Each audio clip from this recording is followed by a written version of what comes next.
one day, Peter. They're real mean. Hallelujah. And I pray that we all will be a part of that meeting. Yes. Oh, yeah. At this time, we're about to receive the speaker of the hour. I hope you're hungry. I hope you're thirsty. I hope you got your plates ready. You're ready to be fed. And at this point in time, we're going to fed by Minister Felicia Whitner. And I know she got a word from the Lord. I know she's going to study long and study strong. So be prepared and get ready. I introduce the song and present to all. Felicia Whitner.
And use me like never before, God.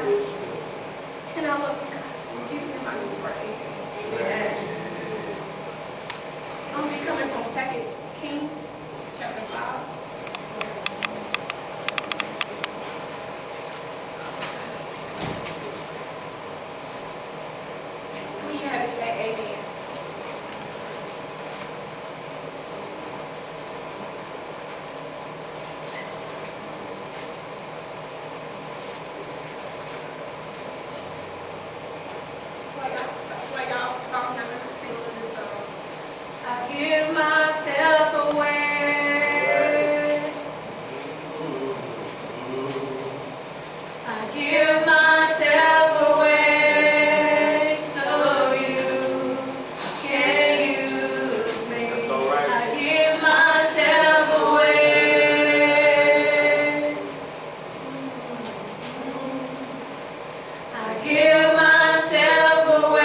Yeah. Starting at verse 1. Now Naaman, captain of the host of the kings of Syria, was a great man with his master in honor, because by him the Lord had given him deliverance unto Syria. He was also a mighty man in battle, but he was a leper.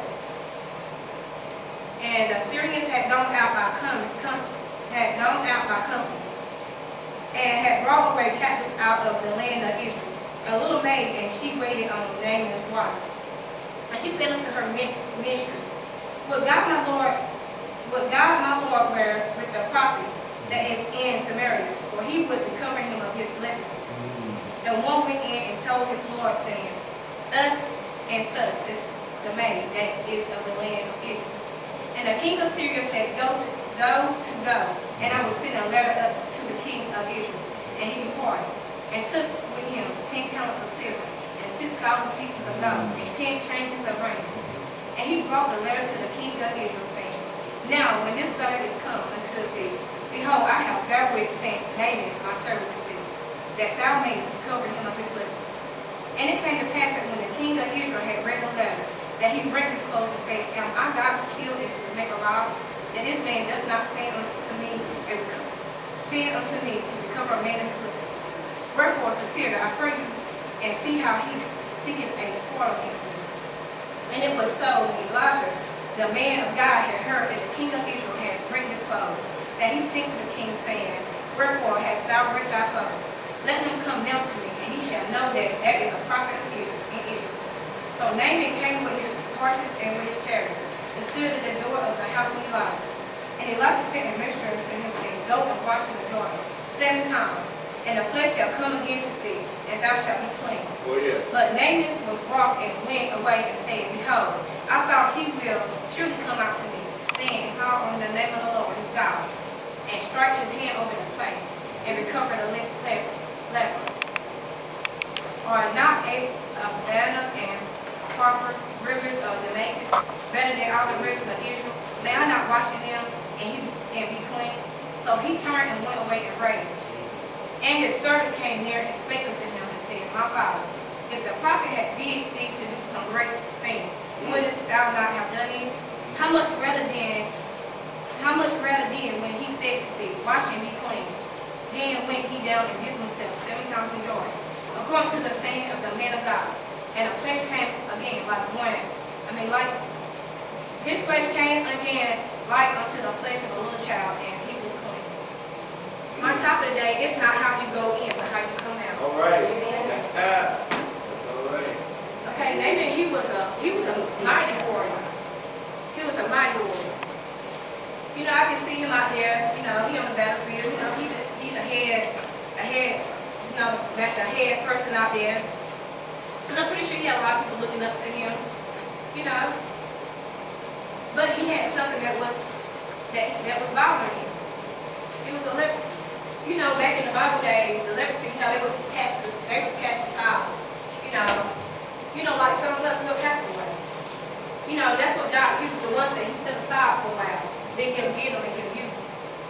It's okay to be a castaway because you know what? When you cast away, that gives God time to work on you. Yeah. All right. He just building you up. He pouring in you slowly and slowly. It's okay to be a castaway. Yeah.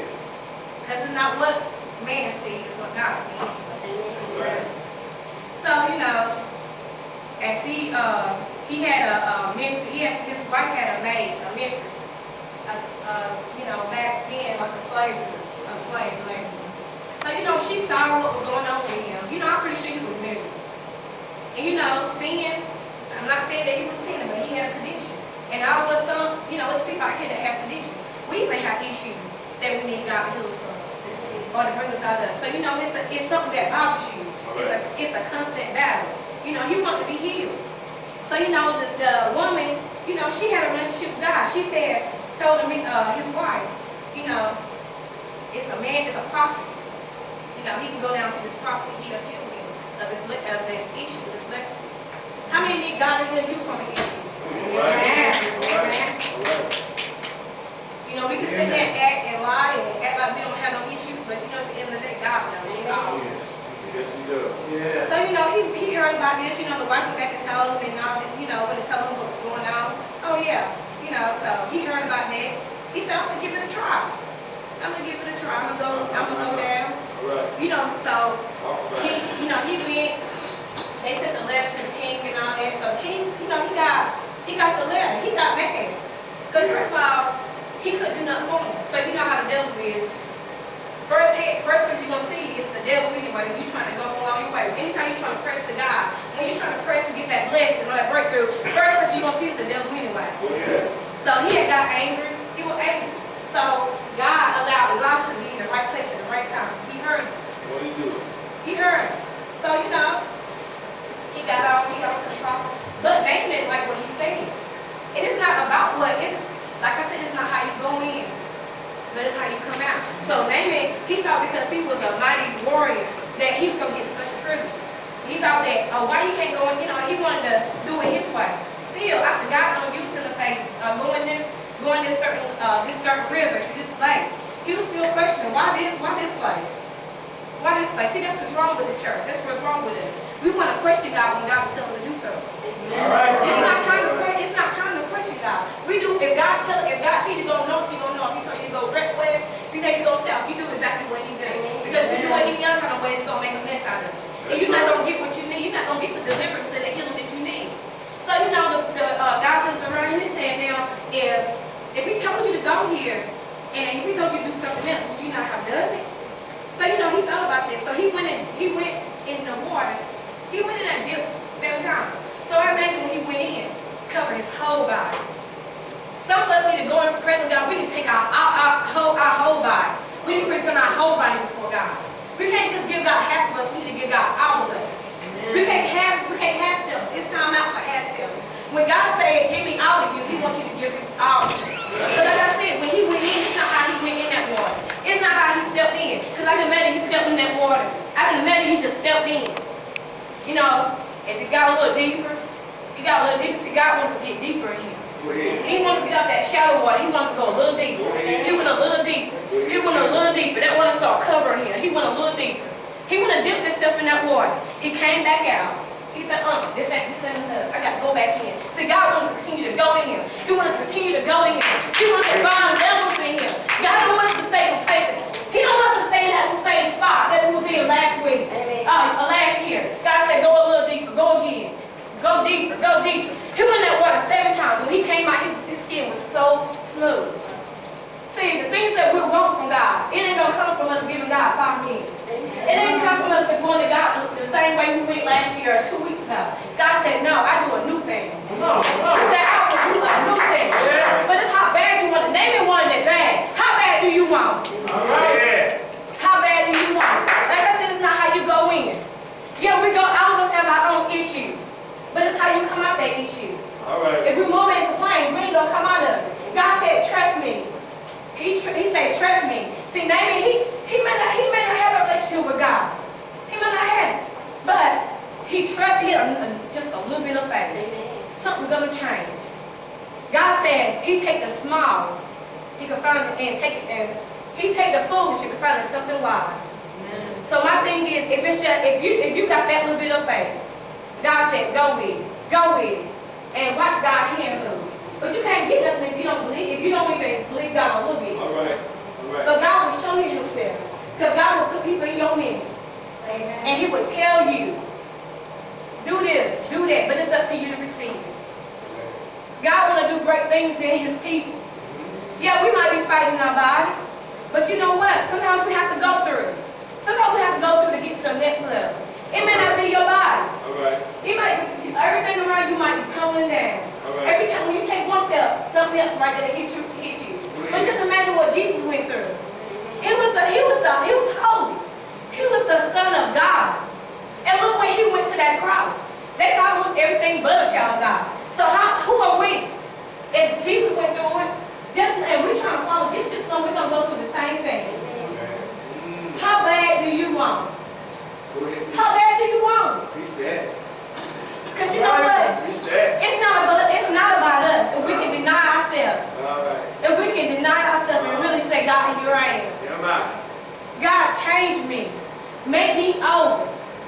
Like I said, Naaman, Yeah, he was tired of that situation. And some of us tired of the situation. We tired of being the same old way. Or we'll go in and we'll get God a little bit. We'll come out the same old way. God said, keep going. Keep going. A change is going to happen. Go in there. Go in there. One day you might go in there. You see a little difference. Just like when you come in the house of the Lord, it should make sense for you to come in here one way and leave out the same way. God wants you to come in here and give him all of you. He say surrender. And everything that you do, I don't care if it's at home. Because first of all, what you do at home you're gonna be able to tell when you come in here on Sunday mornings. Because you come in here tired, slothful, that's what you did at home. You didn't pray, you didn't give God no time. So it's time now. It's time now to represent God. It's somebody out here that don't know God. And they trying to find their way. All we gotta do is be that mouthpiece like Elijah was. He overheard. God have you have a setup. He will have you at the right place at the right time. You know, it's all about listening and being obedient. Elijah could have been like, I'm not going to say anything, but God had Elijah to tell me. No deal. It's not always about how you got to go. It's all about just doing it. Because sometimes when God tells us something, it ain't going to always be what we want to hear. That's right. Sometimes when that word hits you, and you read that word God's trying to tell you, sometimes you go like, oh God, it's a hard one to swallow. But you gotta do it. Amen. Because everything is not gonna be easy. That's good. Everything's not gonna be easy given to us. We gotta pay a price. Yeah. We gotta pay a price for everything that we go through. We gotta pay a price for everything that God gives us. Because that's just like when you're young. You know, you want this phone, or you want this and that. Your parents might say, go clean this up, go do this, before you can get that reward. You know, we might go through something totally different to get that gift that God is trying to give you. Get that what you've been praying for. Some people praying, God, give me the fresh anointing. God, give me more of you, God. Give me that fire. Just to get that, you're gonna have to fight. You're gonna have to go through just to get what God is what you asked God for. But at the end of the day, it's gonna be worth the while. Because when you get in here and you feel the glory of God, you feel what God is doing, you're going to want more and more and more. Amen. That's just like food. Some people love to eat. You taste something that you ain't never ate before, you want more of it. That's just like God's presence. You get a little bit of it, you're going to want more and more and more. You're going to keep going, you're going to keep going. You're going to want to keep going like Naaman did. He did this stuff 7 times. You're going to want to go even deeper and deeper and deeper and deeper. You're going to find yourself going deeper into God. Amen. All right.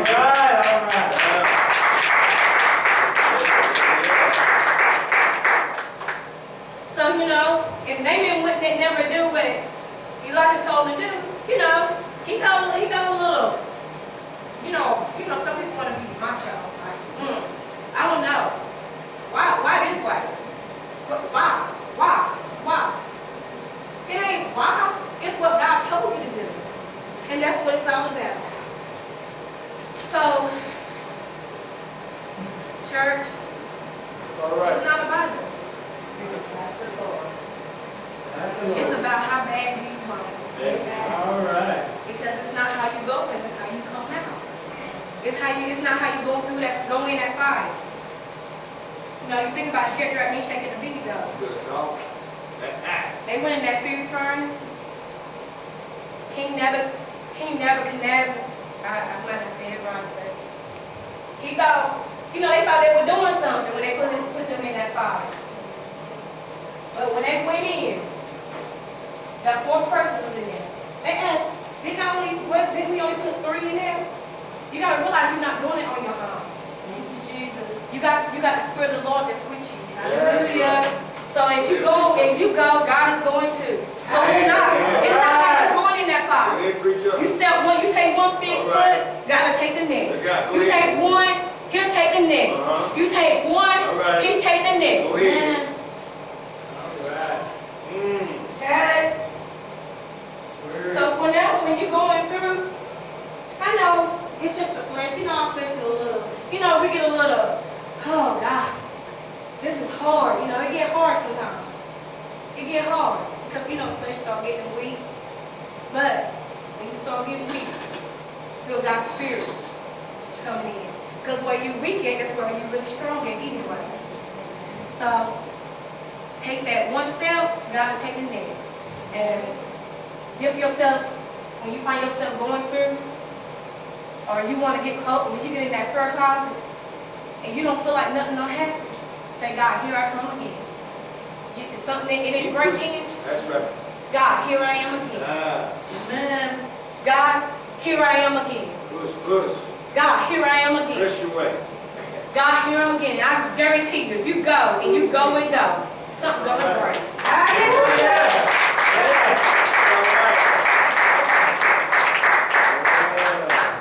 We gotta push until something happens. Push till something break. Push until you feel it break. Because it's something in your belly. You pushing. You know how you travail when you in pain, when you having a baby.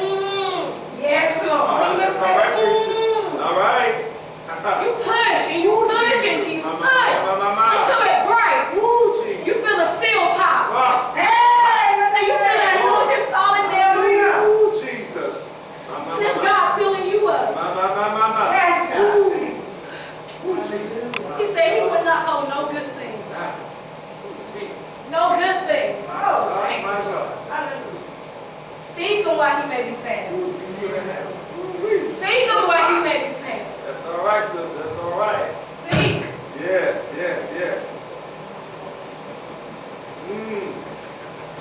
Lord, you. Y'all, we need to get ready.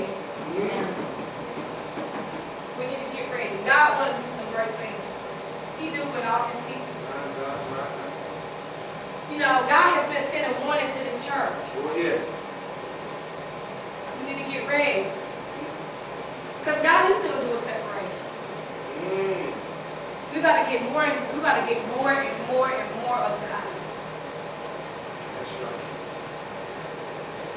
He's going to separate the sheep and the goats. He's going to do that. But if you have his spirit, that's why he said seek him. And if you get in that prayer closet and you travail and pray and cry, lay prostrate before God. Because you know back in the Bible, that in the Old Testament, you remember they used to have sackcloth and ashes. They used to lay prostrate before God. You know, some people might say it don't take all that. But you know what? Now you take that and some more. Oh yeah. If you gotta lay before God and you gotta tarry there for 30 minutes, 20 minutes, 2 hours, until God say, okay. If you gotta lay prostrate before God. If anybody don't know what that means, lay flat on the floor. Oh yeah. Stretch out before God. Because you know God wants us. How did Jesus die on the cross? He died surrendering. And that's what we need to do. Surrender ourselves to God. But we gotta realize he didn't die. He's very much alive. Amen. Amen. That's all right.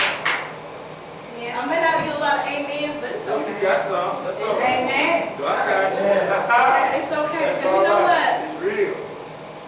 I can only give what God is telling me to give. Amen. Because you know, at the end of the day, I'm going to have to fight for this work and God allow me to do it. But it's okay because I know God gave it to me. I know He got my back. Because it's just like me. Hey, God got to speak to me first. After I go home, you know, I know the devil going to meet me sometime this week, but I'm going to have to do the same thing. I'm going to have to step. Let God take the next step. All I'm going to have to right. step. All right. Let God take the next step. I'm going to have to step and let God take the next step. Because I can't do it on my own. When you try to do it on your own, you make a mess. Yeah, that's all right. That's all right. Today I just encourage the church. Oh, yes. Whatever it takes. Whatever it takes to get before God. Whatever it takes, do. Whatever it takes. If you have to steal away at work for 30 minutes, on your break, give up your plate, whatever you got to do. God said, meet me. He said, you will find him. All right. Amen. Remember, it's not how you go in, but it's how you come out. Amen. Amen. Some of us might go in, we might look rough. come out, your skin glowing, your face, you got the glory of the Lord on your life. Hallelujah. Look at what happened to Naaman. Skin became like baby skin. Look at it. You know, when you first come into the Lord, when you first come to God, you know your skin all dark. Yes. You got a veil on your face, but when you come into His presence, Yeah. you see the glory of the Lord on your face. Your skin, your complexion start changing. Yeah. Your talk start changing. That's right. Your walk start changing. Your mindset start changing. All right. And you know, that's another thing. Some of us need to go into the Lord about our minds. Because some of our minds are filthy before the Lord. The more you go in before God, God starts taking all this stuff out. It's like layers. It's like, you know how you peel the orange? Peel it. You start seeing layers come out. Layers. Layers. Like I said, it's not how you go in, but how you come out. I feel like that's all I need. I feel like that's all God is. Spirit of the Lord. Amen.